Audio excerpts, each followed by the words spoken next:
চিতল মাছ।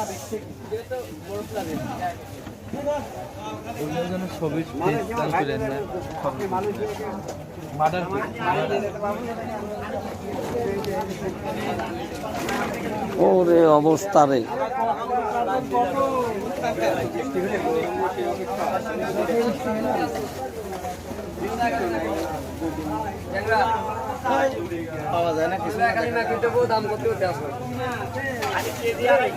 আরে ইলিশ মাছ কতবার বর্তা রে, সেই স্বাদ লাগবে এই ইলিশ দেখতেছি।